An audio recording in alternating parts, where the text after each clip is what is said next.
আমি আপনাকে জিজ্ঞেস করি যে এই সংসারে সবথেকে মাহাত্ম্যপূর্ণ বস্তু কি, তাহলে আপনি বলবেন জল। আর একদম ঠিক বলবেন। কিন্তু কোন কারণে? এই জন্য যে সে আমাদের জীবন দান করে, এই জন্য যে সে আমাদের তৃষ্ণা মেটায়, নাকি এই জন্য যে আমাদের দৈনিক কাজ থেকে শুরু করে আমাদের মৃত্যু অবধি কাজে আসে, সব কাজে আমাদের সাহায্য করে? না, এর পেছনে একটা কারণ হলো জলের প্রকৃতি। ভেবে দেখুন, সমুদ্রের এই জল সূর্যের তাপ সহ্য করে বাষ্পীভূত হয়, তারপর ওপরে গিয়ে মেঘে পরিণত হয়, তারপর সেই মেঘ রূপে প্রবাহিত হয়ে কোনো পর্বতের সাথে ধাক্কা খেয়ে বর্ষা হয়ে এই পৃথিবীতে বর্ষিত হয়। আর এই পৃথিবীর ধূলিকণা এর মাটিকে নিজের মধ্যে ধারণ করে। মানুষের দ্বারা, অন্য প্রাণীর দ্বারা যে ময়লা ছড়িয়ে পড়েছে তাকে নিজের মধ্যে ধারণ করে, আর তারপর ফের অগ্রসর হয়ে পড়ে সমুদ্রের দিকে, সমুদ্রে মিশে যায়। কিন্তু তবুও আবার বাষ্পীভূত হওয়ার সময় সেই ময়লাকে সে সেখানেই ফেলে যায়, সেই ময়লাকে নিজের সাথে নিয়ে যায় না। ব্যাস, এটাই জলের প্রকৃতি, যা তাকে মহান করে তোলে।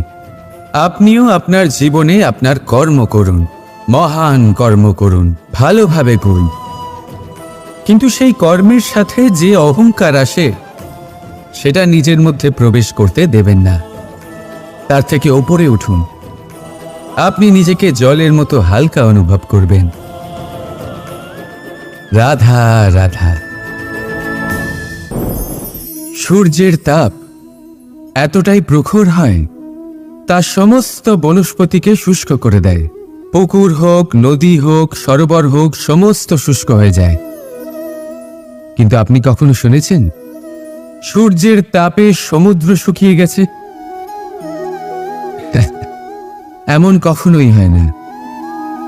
আর এর পেছনেই লুকিয়ে রয়েছে এক অমূল্য জীবনের শিক্ষা।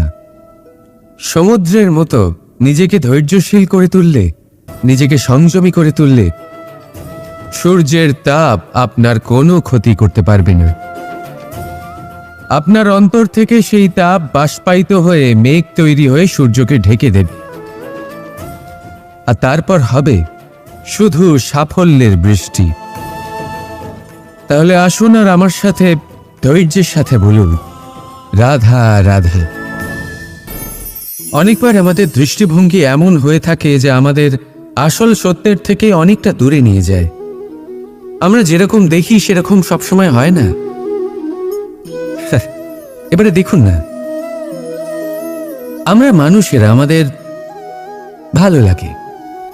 আমরা কোথাও গেলাম, আমাদের স্বাগত জানানো হলো, আমাদের প্রশংসা করা হলো, কেউ আমাদের দিকে হাসি মুখে তাকালো, আমাদের ভালোবাসলো, আমাদের ভালো লাগে।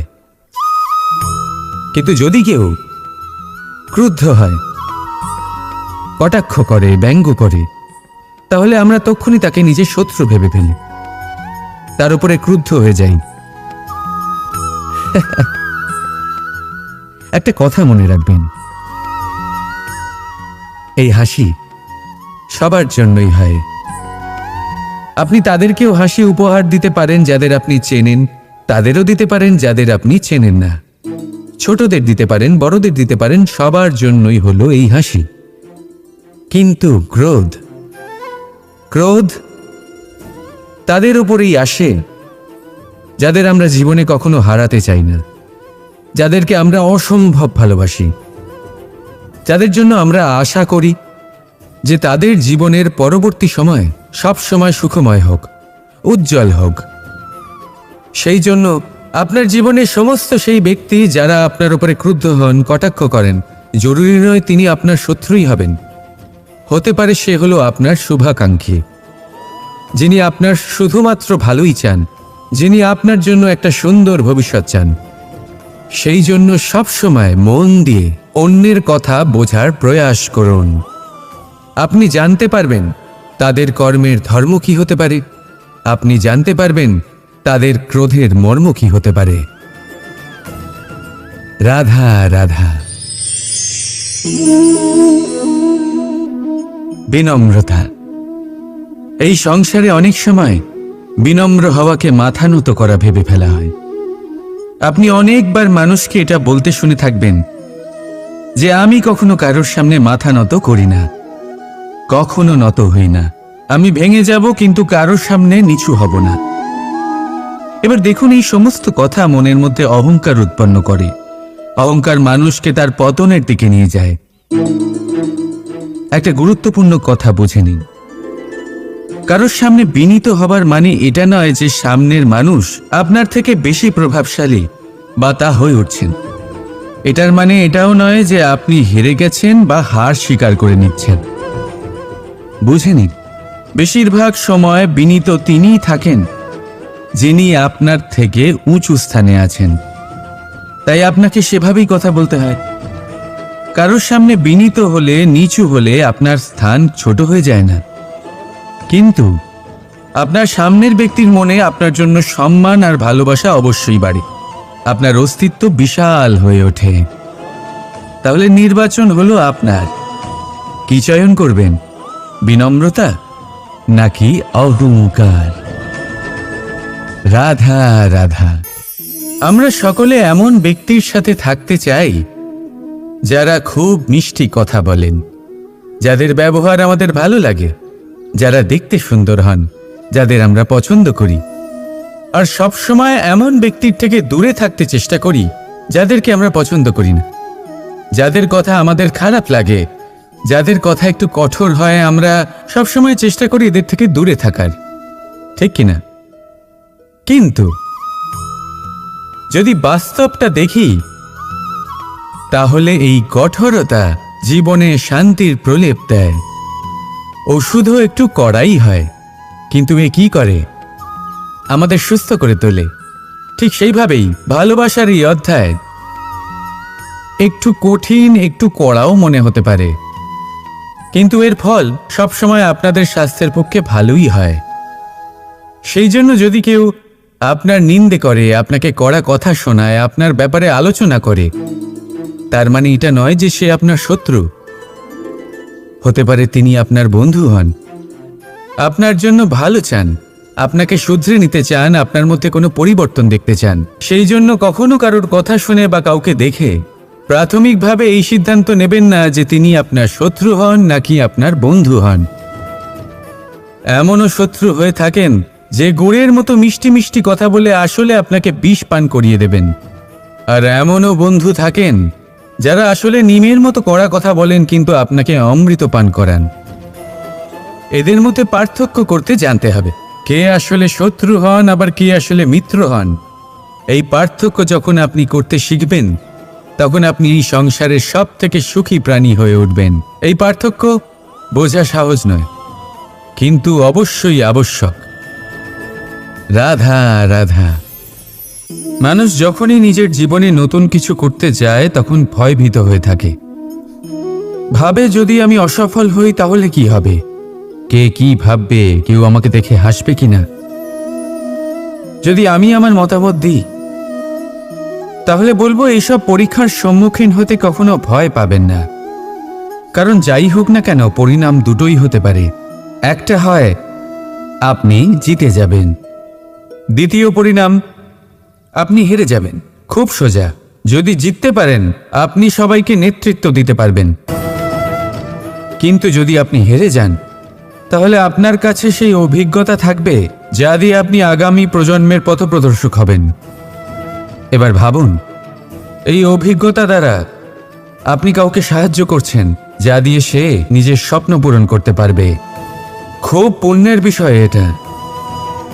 একটা সহজ কথা জেনে রাখুন, জয় হোক বা পরাজয়, দুটো একই দিকে নিয়ে যায়, আর সেটা হলো জয়ের দিকে।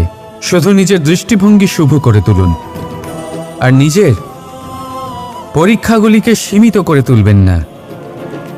নিজের এই সীমাগুলিকে আহ্বান জানান, নিজের ব্যক্তিত্বকে বিশাল করে তুলুন, শক্তিশালী করে তুলুন। আর আমার সাথে ভালোবেসে বলুন, রাধা রাধা।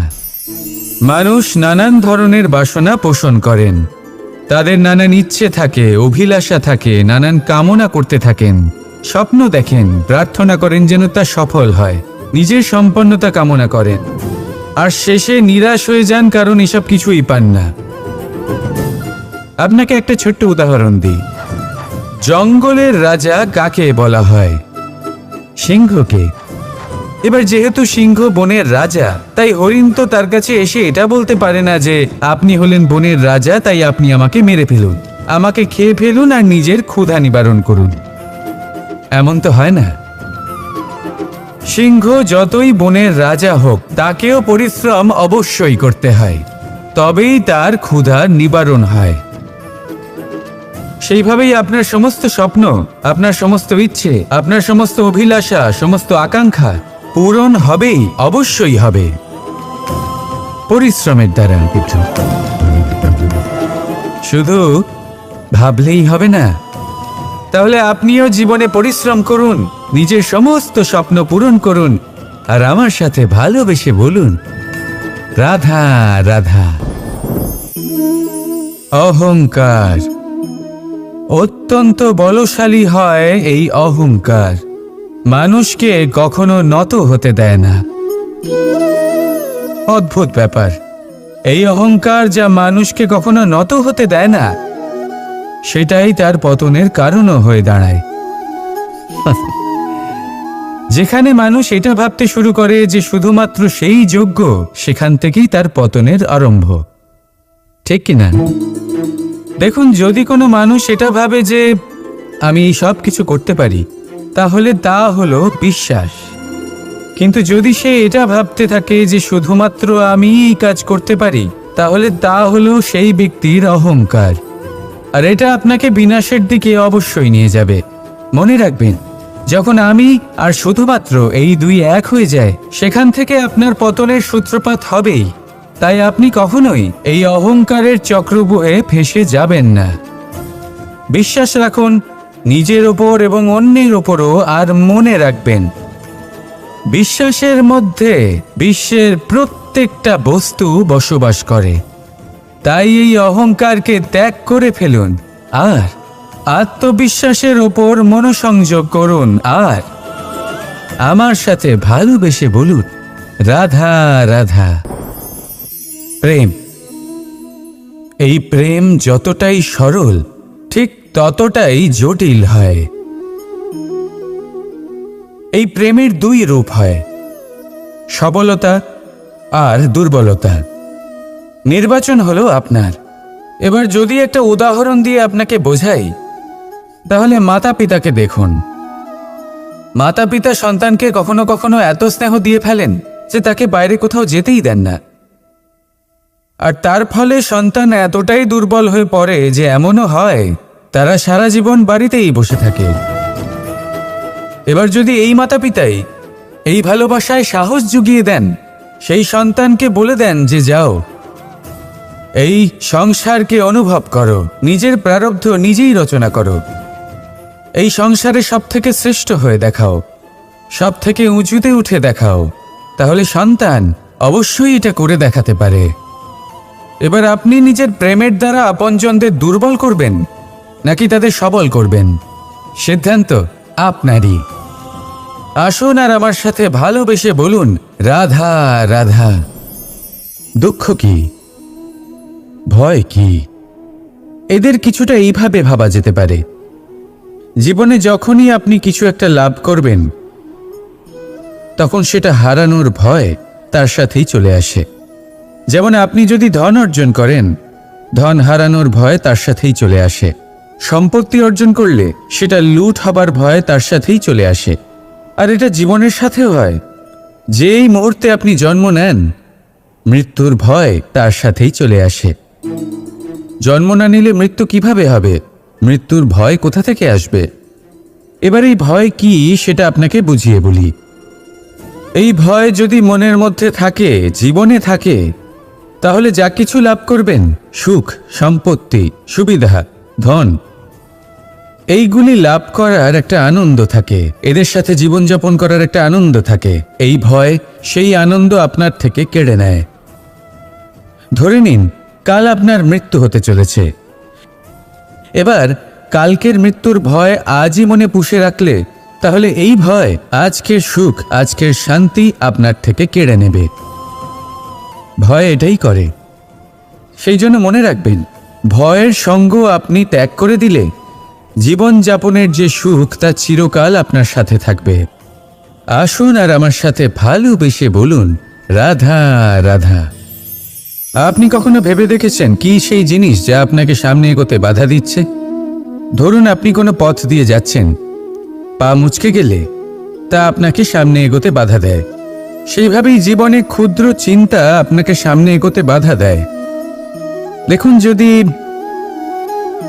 কোনো চাক থাকে যার মধ্যে ফাটল রয়েছে, তা আপনাকে ভালো মাটির পাত্র বানাতে দেবে না।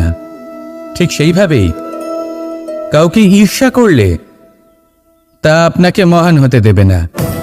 আমি উচ্চস্তরীয়, আরো নিচুতে রয়েছে, এই ভাবনা কখনোই আপনাকে উচ্চস্তরে পৌঁছতে দেবে না। মন থেকে সকল বিকার, ঈর্ষা, মোহ, লোভ, লালসা এই সব ত্যাগ করুন। চিন্তা ভাবনাকে বড় করে তুলুন, ধন্যাত্মক বোধ জাগিয়ে তুলুন, আর সম্পূর্ণ সমর্পিত হয়ে কর্ম করুন। মহানুভবতা আর সাফল্য এই দুই আপনার পদানত হয়ে থাকবে। তাহলে আসুন আর আমার সাথে ভালোবেসে বলুন, রাধা রাধা।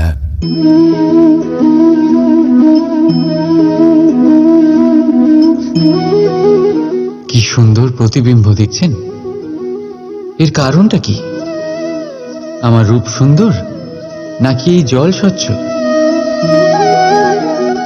না, এই জল একদম স্থির, শান্ত।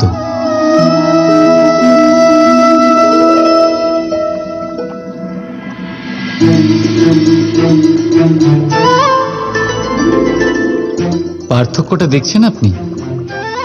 এটা সেই জল, সেই রূপ,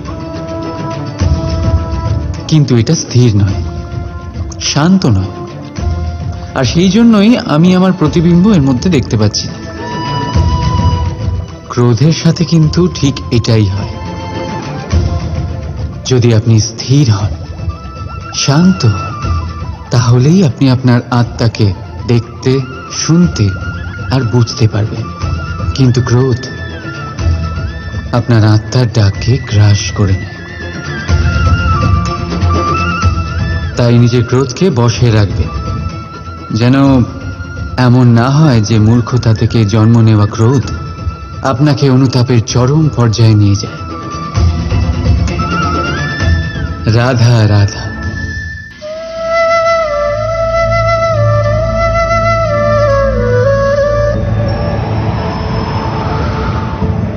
একজন পিতার জন্য তার সন্তান তার গর্ব, তার অহংকার, আর একজন সন্তানের কাছে তার পিতা আদর্শ, তার প্রেরণা। না বললেও পিতা তার সন্তানের সমস্ত ইচ্ছে বুঝে যায় আর সেটা পূরণ করার প্রাণপণ চেষ্টা করে। অন্যদিকে সন্তান সবসময় চেষ্টা করে যাতে তার মাতা পিতাকে গর্বিত করতে পারে, কিন্তু এই বন্ধন কখনো কোথাও এসে ছিন্ন হয়ে যায়। কখন? যখন সন্তান নিজের ইচ্ছে মতো নিজের জীবন সাথী বেছে নিতে চায়। কেন? কারণ হলো বার্তার অভাব। যখন কথা ওঠে সন্তানের বিবাহের, তখন মাতা পিতা ভাবেন সন্তানকে কি জিজ্ঞেস করব, আমরা তো সন্তানের অমঙ্গল চাইব না। আর সন্তান এটা মনে করে যে নিজের ভবিষ্যৎ বাছা তার নিজের অধিকার। দুজনেই মনে মনে দুঃখ পায়, কিন্তু কথা কেউ বলেন। এটাই হওয়া উচিত যে মাতা পিতা নিজ স্নেহের সাথে সন্তানের ইচ্ছে বুঝে নেওয়া দরকার, আর সন্তানেরও সেই বিশ্বাসের সাথে মাতা পিতার বিশ্বাস অর্জন করা উচিত। একবার কথা বলেই দেখুন না, বর্তমান আর ভবিষ্যৎ দুটোই ঠিক হয়ে যাবে, আর মন প্রসন্ন হয়ে বলবে, রাধা রাধা। আমাদের মধ্যে এমন কেউ নেই যে কখনো বৃক্ষ দেখেনি। বৃক্ষে এই পাখিদের দেখেনি, তাদের বাসা দেখেনি। এই পাখিদের নিজেদের ছোট ছোট বাচ্চাদের কখনো খাওয়াতে দেখেনি।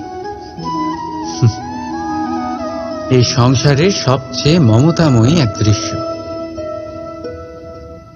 পাখি দূর থেকে নিজের ঠোঁটে করে খাবার নিয়ে আসে, স্বয়ং ভোজন করতে অক্ষম বাচ্চাদের মুখে খাবার দেয়, নিজে অভুক্ত থাকে, নিঃস্বার্থ, নিশ্চিন্ত হয়। আর যখন সন্তানের ডানা গজায়, তাকে সে উড়তে শেখায়, আর তারপর তাকে স্বাধীন করে দেয় তার নিজের জীবন ধারণ করতে এই আকাশে উড়ে বেড়ানোর জন্য। আর আমরা মানুষেরা কি করি?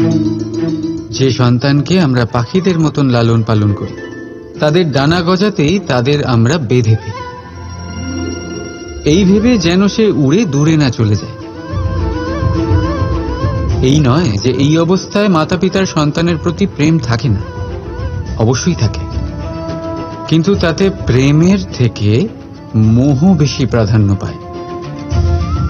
সে নিজের আর তার সন্তানের ভবিষ্যতের মাঝখানে বাধা হয়ে দাঁড়ায়। আমরা ভুলে যাই আমরা কেবল জন্মদাতা, ভাগ্য বিধাতা নই। যখন প্রেমে মোহ চলে আসে তখন সেটা প্রেম থাকে না, স্বার্থ হয়ে দাঁড়ায়। এই জন্য প্রেমকে কাছে রাখুন আর মোহকে দূরে, কারণ যার প্রতি প্রেম আছে তার বিকাশে বাধা দিতে নেই। রাধা রাধা। সূর্যের কিরণে পৃথিবী উত্তপ্ত হয়, কিন্তু তাও সে নিজের উর্বরতা কখনো হারায় না। কেন? ঘন অন্ধকার রাতে শুধুমাত্র একটি কম্পমান প্রদীপের শিখা দেখেও মানুষ আশায় বাঁচে। কেন? চারিদিকে অশুভ দেখার পরেও মনুষ্য জাতির অস্তিত্ব এখনো কি করে? এই প্রশ্নের উত্তর হল বিশ্বাস। এই ধরিত্রীর বিশ্বাস যে প্রচন্ড গ্রীষ্মের পর আসবে বর্ষা, এই জন্য সে নিজের উর্বরতা হারায় না। আবার সূর্যোদয়ের বিশ্বাসই আমাদের ঘন অন্ধকার রাতেও কিন্তু বাঁচিয়ে রাখে। বিশ্বাস যে যখন পাপ তার সীমা অতিক্রম করবে, আমি আসব কোনো না কোনো রূপে। বিশ্বাসী সেই সার যা মানবতার অস্তিত্বকে বজায় রাখে। বলতে গেলে লাগে এক মুহূর্ত, ভাবতে লাগে কিছু ঘন্টা, বুঝতে চেষ্টা করলে কেটে যায় মাস, আর সিদ্ধ করতে গেলে কম পড়ে যায় গোটা জীবনকাল। নিজের উপরে বিশ্বাস রাখুন, নিজের কর্মের উপরে বিশ্বাস রাখুন, প্রেমের উপরে বিশ্বাস রাখুন। জীবনে সুখ অবশ্যই আসবে। আর মন প্রসন্ন হয়ে বলবে রাধা রাধা। যদি আমি আপনাকে জিজ্ঞেস করি যে এই সংসারে সবথেকে মাহাত্ম্যপূর্ণ বস্তু কি, তাহলে আপনি বলবেন জল। আর একদম ঠিক বলবেন। কিন্তু কোন কারণে? এই জন্য যে সে আমাদের জীবন দান করে? এই জন্য যে সে আমাদের তৃষ্ণা মেটায়? নাকি এই জন্য যে আমাদের দৈনিক কাজ থেকে শুরু করে আমাদের মৃত্যু অবধি কাজে আসে, সব কাজে আমাদের সাহায্য করে? না, এর পেছনে একটা কারণ হলো জলের প্রকৃতি। ভেবে দেখুন, সমুদ্রের এই জল সূর্যের তাপ সহ্য করে বাষ্পীভূত হয়, তারপর উপরে গিয়ে মেঘে পরিণত হয়, তারপর সেই মেঘ রূপে প্রবাহিত হয়ে কোনো পর্বতের সাথে ধাক্কা খেয়ে বর্ষা হয়ে এই পৃথিবীতে বর্ষিত হয়। আর এই পৃথিবীর ধূলিকণা এর মাটিকে নিজের মধ্যে ধারণ করে। মানুষের দ্বারা, অন্য প্রাণীর দ্বারা যে ময়লা ছড়িয়ে পড়েছে তাকে নিজের মধ্যে ধারণ করে, আর তারপর ফের অগ্রসর হয়ে পড়ে সমুদ্রের দিকে, সমুদ্রে মিশে যায়। কিন্তু তবুও আবার বাষ্পীভূত হওয়ার সময় সেই ময়লাকে সে সেখানেই ফেলে যায়, সেই ময়লাকে নিজের সাথে নিয়ে যায় না। ব্যাস, এটাই জলের প্রকৃতি, যা তাকে মহান করে তোলে। আপনিও আপনার জীবনে আপনার কর্ম করুন, মহান কর্ম করুন, ভালোভাবে করুন, কিন্তু সেই কর্মের সাথে যে অহংকার আসে সেটা নিজের মধ্যে প্রবেশ করতে দেবেন না। তার থেকে ওপরে উঠুন। আপনি নিজেকে জলের মতো হালকা অনুভব করবেন। রাধা রাধা। সূর্যের তাপ এতটাই প্রখর হয় তা সমস্ত বনস্পতিকে শুষ্ক করে দেয়। পুকুর হোক, নদী হোক, সরোবর হোক, সমস্ত শুষ্ক হয়ে যায়। কিন্তু আপনি কখনো শুনেছেন সূর্যের তাপে সমুদ্র শুকিয়ে গেছে? এমন কখনোই হয় না। আর এর পেছনেই লুকিয়ে রয়েছে এক অমূল্য জীবনের শিক্ষা। সমুদ্রের মতো নিজেকে ধৈর্যশীল করে তুললে, নিজেকে সংযমী করে তুললে, সূর্যের তাপ আপনার কোনো ক্ষতি করতে পারবে না। আপনার অন্তর থেকে সেই তাপ বাষ্পায়িত হয়ে মেঘ তৈরি হয়ে সূর্যকে ঢেকে দেবে, আর তারপর হবে শুধু সাফল্যের বৃষ্টি। তাহলে আসুন আর আমার সাথে ধৈর্যের সাথে বলুন, রাধা রাধা। অনেকবার আমাদের দৃষ্টিভঙ্গি এমন হয়ে থাকে যে আমাদের আসল সত্যের থেকে অনেকটা দূরে নিয়ে যায়। আমরা যেরকম দেখি সেরকম সবসময় হয় না। এবারে দেখুন না, আমরা মানুষেরা, আমাদের ভালো লাগে। আমরা কোথাও গেলাম, আমাদের স্বাগত জানানো হলো, আমাদের প্রশংসা করা হলো, কেউ আমাদের দিকে হাসি মুখে তাকালো, আমাদের ভালোবাসলো, আমাদের ভালো লাগে। কিন্তু যদি কেউ ক্রুদ্ধ হয়, কটাক্ষ করে, ব্যঙ্গ করে, তাহলে আমরা তক্ষুনি তাকে নিজের শত্রু ভেবে ফেলি, তার উপরে ক্রুদ্ধ হয়ে যাই। একটা কথা মনে রাখবেন, এই হাসি সবার জন্যই হয়। আপনি তাদেরকেও হাসি উপহার দিতে পারেন যাদের আপনি চেনেন, তাদেরও দিতে পারেন যাদের আপনি চেনেন না। ছোটদের দিতে পারেন, বড়দের দিতে পারেন, সবার জন্যই হলো এই হাসি। কিন্তু ক্রোধ, ক্রোধ তাদের উপরেই আসে যাদের আমরা জীবনে কখনো হারাতে চাই না, যাদেরকে আমরা অসম্ভব ভালোবাসি, যাদের জন্য আমরা আশা করি যে তাদের জীবনের পরবর্তী সময় সব সময় সুখময় হোক, উজ্জ্বল হোক। সেই জন্য আপনার জীবনে সমস্ত সেই ব্যক্তি যারা আপনার উপরে ক্রুদ্ধ হন, কটাক্ষ করেন, জরুরি নয় তিনি আপনার শত্রুই হবেন। হতে পারে সে হলো আপনার শুভাকাঙ্ক্ষী, যিনি আপনার শুধুমাত্র ভালোই চান, যিনি আপনার জন্য একটা সুন্দর ভবিষ্যৎ চান। সেই জন্য সবসময় মন দিয়ে অন্যের কথা বোঝার প্রয়াস করুন। আপনি জানতে পারবেন তাদের কর্মের ধর্ম কি হতে পারে, আপনি জানতে পারবেন তাদের ক্রোধের মর্ম কি হতে পারে। রাধা রাধা। বিনম্রতা। এই সংসারে অনেক সময় বিনম্র হওয়াকে মাথা নত করা ভেবে ফেলা হয়। আপনি অনেকবার মানুষকে এটা বলতে শুনে থাকবেন যে আমি কখনো কারোর সামনে মাথা নত করি না, কখনো নত হই না, আমি ভেঙে যাব কিন্তু কারোর সামনে নিচু হব না। এবার দেখুন, এই সমস্ত কথা মনের মধ্যে অহংকার উৎপন্ন করে। অহংকার মানুষকে তার পতনের দিকে নিয়ে যায়। একটা গুরুত্বপূর্ণ কথা বুঝে নিন, কারোর সামনে বিনীত হবার মানে এটা নয় যে সামনের মানুষ আপনার থেকে বেশি প্রভাবশালী বা তা হয়ে উঠছেন। এটার মানে এটাও নয় যে আপনি হেরে গেছেন বা হার স্বীকার করে নিচ্ছেন। বুঝে নিন, বেশিরভাগ সময় বিনীত তিনিই থাকেন যিনি আপনার থেকে উঁচু স্থানে আছেন, তাই আপনাকে সেভাবেই কথা বলতে হয়। কারোর সামনে বিনীত হলে, নিচু হলে আপনার স্থান ছোট হয়ে যায় না, কিন্তু আপনার সামনের ব্যক্তির মনে আপনার জন্য সম্মান আর ভালোবাসা অবশ্যই বাড়ে, আপনার অস্তিত্ব বিশাল হয়ে ওঠে। তাহলে নির্বাচন হলো আপনার। কি চয়ন করবেন, বিনম্রতা নাকি অহংকার? রাধা রাধা। আমরা সকলে এমন ব্যক্তির সাথে থাকতে চাই যারা খুব মিষ্টি কথা বলেন, যাদের ব্যবহার আমাদের ভালো লাগে, যারা দেখতে সুন্দর হন, যাদের আমরা পছন্দ করি। আর সবসময় এমন ব্যক্তির থেকে দূরে থাকতে চেষ্টা করি যাদেরকে আমরা পছন্দ করি না, যাদের কথা আমাদের খারাপ লাগে, যাদের কথা একটু কঠোর হয়। আমরা সবসময় চেষ্টা করি এদের থেকে দূরে থাকার, ঠিক কিনা? কিন্তু যদি বাস্তবটা দেখি, তাহলে এই কঠোরতা জীবনে শান্তির প্রলেপ দেয়। ওষুধও একটু কড়াই হয়, কিন্তু এ কি করে? আমাদের সুস্থ করে তোলে।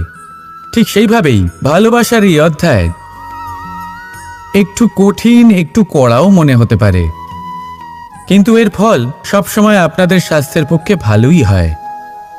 সেই জন্য যদি কেউ আপনার নিন্দে করে, আপনাকে কড়া কথা শোনায়, আপনার ব্যাপারে আলোচনা করে, তার মানে এটা নয় যে সে আপনার শত্রু। হতে পারে তিনি আপনার বন্ধু হন, আপনার জন্য ভালো চান, আপনাকে শুধরে নিতে চান, আপনার মধ্যে কোনো পরিবর্তন দেখতে চান। সেই জন্য কখনো কারোর কথা শুনে বা কাউকে দেখে প্রাথমিকভাবে এই সিদ্ধান্ত নেবেন না যে তিনি আপনার শত্রু হন নাকি আপনার বন্ধু হন। এমনও শত্রু হয়ে থাকেন যে গুড়ের মতো মিষ্টি মিষ্টি কথা বলে আসলে আপনাকে বিষ পান করিয়ে দেবেন। আর এমনও বন্ধু থাকেন যারা আসলে নিমের মতো কড়া কথা বলেন কিন্তু আপনাকে অমৃত পান করান। এদের মধ্যে পার্থক্য করতে জানতে হবে, কে আসলে শত্রু হন আবার কে আসলে মিত্র হন। এই পার্থক্য যখন আপনি করতে শিখবেন, তখন আপনি এই সংসারের সব থেকে সুখী প্রাণী হয়ে উঠবেন। এই পার্থক্য বোঝা সহজ নয়, কিন্তু অবশ্যই আবশ্যক। রাধা রাধা। মানুষ যখনই নিজের জীবনে নতুন কিছু করতে যায় তখন ভয়ভীত হয়ে থাকে, ভাবে যদি আমি অসফল হই তাহলে কি হবে, কে কি ভাববে, কেউ আমাকে দেখে হাসবে কিনা। যদি আমি আমার মতামত দিই তাহলে বলবো এইসব পরীক্ষার সম্মুখীন হতে কখনো ভয় পাবেন না, কারণ যাই হোক না কেন পরিণাম দুটোই হতে পারে। একটা হয় আপনি জিতে যাবেন, দ্বিতীয় পরিণাম আপনি হেরে যাবেন। খুব সোজা। যদি জিততে পারেন আপনি সবাইকে নেতৃত্ব দিতে পারবেন, কিন্তু যদি আপনি হেরে যান তাহলে আপনার কাছে সেই অভিজ্ঞতা থাকবে যা দিয়ে আপনি আগামী প্রজন্মের পথপ্রদর্শক হবেন। এবার ভাবুন, এই অভিজ্ঞতা দ্বারা আপনি কাউকে সাহায্য করছেন যা দিয়ে সে নিজের স্বপ্ন পূরণ করতে পারবে। খুব পুণ্যের বিষয় এটা। একটা সহজ কথা জেনে রাখুন, জয় হোক বা পরাজয় দুটো একই দিকে নিয়ে যায়, আর সেটা হলো জয়ের দিকে। শুধু নিজের দৃষ্টিভঙ্গি শুভ করে তুলুন, আর নিজের পরীক্ষাগুলিকে সীমিত করে তুলবেন না।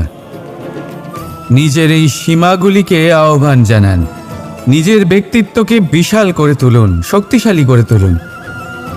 আর আমার সাথে ভালোবেসে বলুন, রাধা রাধা। মানুষ নানান ধরনের বাসনা পোষণ করেন, তাদের নানান ইচ্ছে থাকে, অভিলাষা থাকে, নানান কামনা করতে থাকেন, স্বপ্ন দেখেন, প্রার্থনা করেন যেন তা সফল হয়, নিজের সম্পন্নতা কামনা করেন, আর শেষে নিরাশ হয়ে যান কারণ এসব কিছুই পান না। আপনাকে একটা ছোট্ট উদাহরণ দিই। জঙ্গলের রাজা কাকে বলা হয়? সিংহকে। এবার যেহেতু সিংহ বনের রাজা, তাই হরিণ তো তার কাছে এসে এটা বলতে পারে না যে আপনি হলেন বনের রাজা, তাই আপনি আমাকে মেরে ফেলুন, আমাকে খেয়ে ফেলুন আর নিজের ক্ষুধা নিবারণ করুন। এমন তো হয় না। সিংহ যতই বনের রাজা হোক, তাকেও পরিশ্রম অবশ্যই করতে হয়, তবেই তার ক্ষুধার নিবারণ হয়। সেইভাবেই আপনার সমস্ত স্বপ্ন, আপনার সমস্ত ইচ্ছে, আপনার সমস্ত অভিলাষা, সমস্ত আকাঙ্ক্ষা পূরণ হবেই, অবশ্যই হবে, পরিশ্রমের দ্বারা। শুধু ভাবলেই হবে না। তাহলে আপনিও জীবনে পরিশ্রম করুন, নিজের সমস্ত স্বপ্ন পূরণ করুন, আর আমার সাথে ভালোবেসে বলুন, রাধা রাধা। অহংকার অত্যন্ত বলশালী হয়। এই অহংকার মানুষকে কখনো নত হতে দেয় না। অদ্ভুত ব্যাপার, এই অহংকার যা মানুষকে কখনো নত হতে দেয় না, সেটাই তার পতনের কারণও হয়ে দাঁড়ায়। যেখানে মানুষ এটা ভাবতে শুরু করে যে শুধুমাত্র সেই যোগ্য, সেখান থেকেই তার পতনের আরম্ভ। ঠিক কিনা? দেখুন, যদি কোনো মানুষ এটা ভাবে যে আমি সব কিছু করতে পারি, তাহলে তা হলো বিশ্বাস। কিন্তু যদি সে এটা ভাবতে থাকে যে শুধুমাত্র আমি এই কাজ করতে পারি, তাহলে তা হলো সেই ব্যক্তির অহংকার। আর এটা আপনাকে বিনাশের দিকে অবশ্যই নিয়ে যাবে। মনে রাখবেন, যখন আমি আর শুধুমাত্র এই দুই এক হয়ে যায়, সেখান থেকে আপনার পতনের সূত্রপাত হবেই। তাই আপনি কখনোই এই অহংকারের চক্রব্যূহে ফেঁসে যাবেন না। বিশ্বাস রাখুন নিজের ওপর এবং অন্যের ওপরও, আর মনে রাখবেন বিশ্বাসের মধ্যে বিশ্বের প্রত্যেকটা বস্তু বসবাস করে। তাই এই অহংকারকে ত্যাগ করে ফেলুন আর আত্মবিশ্বাসের ওপর মনোসংযোগ করুন, আর আমার সাথে ভালোবেসে বলুন, রাধা রাধা। প্রেম, এই প্রেম যতটাই সরল ঠিক ততটাই জটিল হয়। এই প্রেমের দুই রূপ হয়, সবলতা আর দুর্বলতা। নির্বাচন হলো আপনার। এবার যদি একটা উদাহরণ দিয়ে আপনাকে বোঝাই, তাহলে মাতা পিতাকে দেখুন। মাতা পিতা সন্তানকে কখনো কখনো এত স্নেহ দিয়ে ফেলেন যে তাকে বাইরে কোথাও যেতেই দেন না, আর তার ফলে সন্তান এতটাই দুর্বল হয়ে পড়ে যে এমনও হয় তারা সারা জীবন বাড়িতেই বসে থাকে। এবার যদি এই মাতা পিতাই এই ভালোবাসায় সাহস জুগিয়ে দেন, সেই সন্তানকে বলে দেন যে যাও, এই সংসারকে অনুভব করো, নিজের প্রারব্ধ নিজেই রচনা করো, এই সংসারে সব থেকে শ্রেষ্ঠ হয়ে দেখাও, সব থেকে উঁচুতে উঠে দেখাও, তাহলে সন্তান অবশ্যই এটা করে দেখাতে পারে। এবার আপনি নিজের প্রেমের দ্বারা আপনজনদের দুর্বল করবেন নাকি তাদের সবল করবেন, সিদ্ধান্ত আপনারই। আসুন আর আমার সাথে ভালোবেসে বলুন, রাধা রাধা। দুঃখ কি, ভয় কি, এদের কিছুটা এইভাবে ভাবা যেতে পারে। জীবনে যখনই আপনি কিছু একটা লাভ করবেন, তখন সেটা হারানোর ভয় তার সাথেই চলে আসে। যেমন আপনি যদি ধন অর্জন করেন, ধন হারানোর ভয় তার সাথেই চলে আসে। সম্পত্তি অর্জন করলে সেটা লুট হবার ভয় তার সাথেই চলে আসে। আর এটা জীবনের সাথেও হয়। যেই মুহূর্তে আপনি জন্ম নেন, মৃত্যুর ভয় তার সাথেই চলে আসে। জন্ম না নিলে মৃত্যু কিভাবে হবে? মৃত্যুর ভয় কোথা থেকে আসবে? এবার এই ভয় কি সেটা আপনাকে বুঝিয়ে বলি। এই ভয় যদি মনের মধ্যে থাকে, জীবনে থাকে, তাহলে যা কিছু লাভ করবেন, সুখ, সম্পত্তি, সুবিধা, ধন, এইগুলি লাভ করার একটা আনন্দ থাকে, এদের সাথে জীবনযাপন করার একটা আনন্দ থাকে। এই ভয় সেই আনন্দ আপনার থেকে কেড়ে নেয়। ধরে নিন কাল আপনার মৃত্যু হতে চলেছে। এবার কালকের মৃত্যুর ভয় আজই মনে পুষে রাখলে, তাহলে এই ভয় আজকের সুখ, আজকের শান্তি আপনার থেকে কেড়ে নেবে। ভয় এটাই করে। সেই জন্য মনে রাখবেন, ভয়ের সঙ্গ আপনি ত্যাগ করে দিলে জীবন যাপনের যে সুখ তা চিরকাল আপনার সাথে থাকবে। আসুন আর আমার সাথে ভালোবেসে বলুন, রাধা রাধা। আপনি কখনো ভেবে দেখেছেন কি সেই জিনিস যা আপনাকে সামনে এগোতে বাধা দিচ্ছে? ধরুন আপনি কোনো পথ দিয়ে যাচ্ছেন, পা মুচকে গেলে তা আপনাকে সামনে এগোতে বাধা দেয়। সেইভাবেই জীবনে ক্ষুদ্র চিন্তা আপনাকে সামনে এগোতে বাধা দেয়। দেখুন, যদি কোনো চাক থাকে যার মধ্যে ফাটল রয়েছে, তা আপনাকে ভালো মাটির পাত্র বানাতে দেবে না। ঠিক সেইভাবেই কাউকে ঈর্ষা করলে তা আপনাকে মহান হতে দেবে না। আমি উচ্চস্তরীয়, আরও নিচুতে রয়েছে, এই ভাবনা কখনোই আপনাকে উচ্চ স্তরে পৌঁছতে দেবে না। মন থেকে সকল বিকার, ঈর্ষা, মোহ, লোভ, লালসা এই সব ত্যাগ করুন। চিন্তা ভাবনাকে বড় করে তুলুন, ধন্যাত্মক বোধ জাগিয়ে তুলুন, আর সম্পূর্ণ সমর্পিত হয়ে কর্ম করুন। মহানুভবতা আর সাফল্য এই দুই আপনার পদানত হয়ে থাকবে। তাহলে আসুন আর আমার সাথে ভালোবেসে বলুন, রাধা রাধা।